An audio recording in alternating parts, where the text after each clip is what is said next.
એટલે અંકિતે તો કીધું જ કે ભાઈ ફિલ્મ કેવી રીતે બની, કારણ કે ખીચામાં હાથ નાખ્યા કઈ હતા નહીં પૈસા, એમને નીકળી ગયા હતા, ખાલી રહેવાના ખાવાના પૈસા હતા, બાકી બધા આવી ગયા હતા, ફિલ્મ બનાવી છે. અને એટલા ચમત્કાર થયા આખી પ્રોસેસમાં કે જેની વાત જવા દો, એમ કે એ તમને ત્યારે ખબર ના પડે, પણ તમે જયારે આગળ જઈને બધું વિચારો ને કે શું શું થયું હતું આપણી જોડે, ત્યારે સમજાય કે ઓ ભાઈ આવું આવું થઈ ગયું હતું એમ.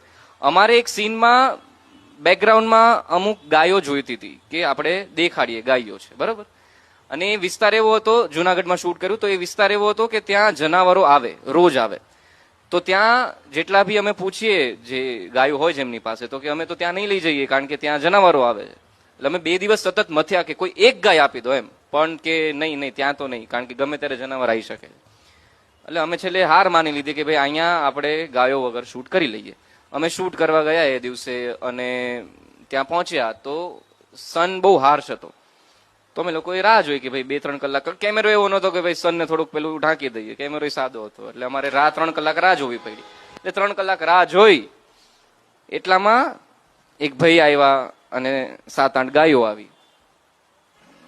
ઓહો. અને ઈ આવી કે હા હું સાંજ સુધી અહીંયા જ છું, કે તમારે શૂટ કરવું હોય તો કરી લ્યો. હા અહીંયા જ બેઠા કે.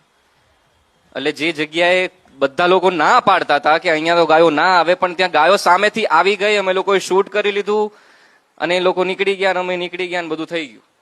મતલબ આવા તો નાના નાના અઢળક ચમત્કારો આખી પ્રોસેસમાં થયા છે. એટલે પછી એવું થાય કે ના ના ભગવાન છે, તમારે શું કરવાનું, તમારે ખાલી તમારું કામ કરવાનું છે, એ આવીને તમને મદદ કરીને જતો રહેશે.